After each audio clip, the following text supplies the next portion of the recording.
Assalamualaikum warahmatullahi wabarakatuh. Perkenalkan, nama saya Monica Sandi, Stambuk N1D1 19030 dari kelas B program Studi Sastra Indonesia. Di sini saya akan mempresentasikan hasil PPT saya, yaitu analisis wacana kritis pada mata kuliah kajian wacana bahasa Indonesia. Yang pertama yaitu pengertian analisis wacana kritis. Analisis wacana dalam studi linguistik merupakan reaksi dari bentuk linguistik formal yang lebih memperhatikan pada unit kata, frase, atau kalimat semata tanpa melihat keterkaitan di antara unsur tersebut. Analisis wacana adalah kebalikan dari linguistik formal karena memusatkan perhatian pada level di atas kalimat seperti hubungan gramatikal yang terbentuk daripada level di atas kalimat, seperti hubungan gramatikal yang terbentuk pada level yang lebih besar dari kalimat. Ada 3 pandangan dalam menganalisis wacana kritis. Yang pertama yaitu diwakili oleh kaum positivisme empiris.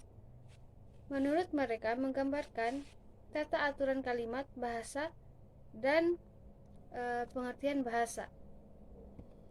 Yang kedua, ada pandangan konstruktivisme yang berarti sebagai analisis wacana untuk membongkar maksud-maksud dan makna-makna tertentu.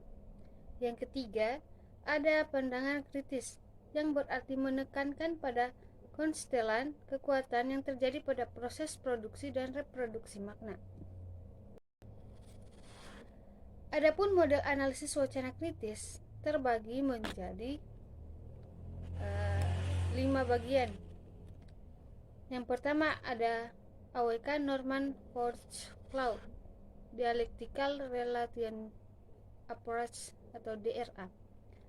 Konsep yang dibentuk oleh Forge-Claude pada tahun 1989 dan 1995 menitik beratkan pada 3 level. Yang pertama adalah setiap teks memiliki 3 fungsi representasi, relasi, dan identitas. Yang kedua, ada praktis wacana meliputi cara-cara para pekerja media memproduksi teks. Yang ketiga adalah praktik sosial budaya menganalisis 3 hal, yaitu ekonomi, politik, dan budaya yang mempengaruhi institusi media dan wacananya. Yang kedua ada AWK Theo van Leeuwen Social Actor Approach atau SAA.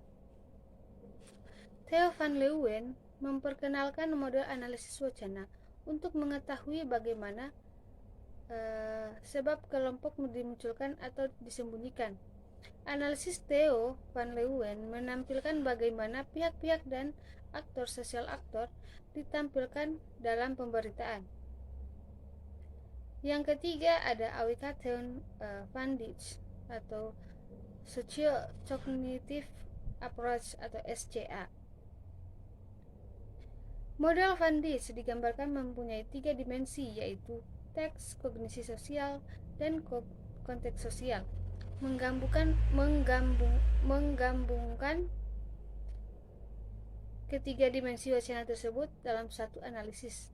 Kognisi sosial memperoleh tentang proses induksi teks berita yang melibatkan kognisi individu dari wartawan. Yang keempat ada AWK Ruth Wodak atau Discourse Historical Approach atau DHA. Analisis wacana kritis model Wodak atau DHA dilakukan secara 3 dimensi. Yang pertama ada menentukan topik spesifik, menelaah atau menginvestigasi strategi-strategi diskursif, dan menganalisis realisasi makna-makna kebahasaan yang tertulis dan spesifik, juga makna-makna kebahasaan yang tertulis dan spesifik, juga makna-makna kebahasaan dalam konteks tertentu. Yang kelima ada AWK Sarah Mills atau Feminist Stylistic Approach atau FSA. Model analisis wacana Mills menekankan pada bagaimana wanita ditampilkan dalam teks Mills melihat bahwa selama ini wanita selalu dimarginalkan dalam sebuah teks yang berada dalam posisi yang salah. Sarah Mills juga melihat bagaimana pembaca dan penulis Sarah Mills juga melihat bagaimana pembaca dan penulis diperlakukan dalam teks, bagaimana pembaca mengidentifikasi dan menempatkan dirinya dalam percertaan teks. Posisi semacam ini mempengaruhi bagaimana teks ditampilkan. Mungkin itu saja dari saya, presentasi mengenai analisis wacana kritis. Dan saya akhiri, wabillahi taufiq wal hidayah. Wassalamualaikum warahmatullahi wabarakatuh.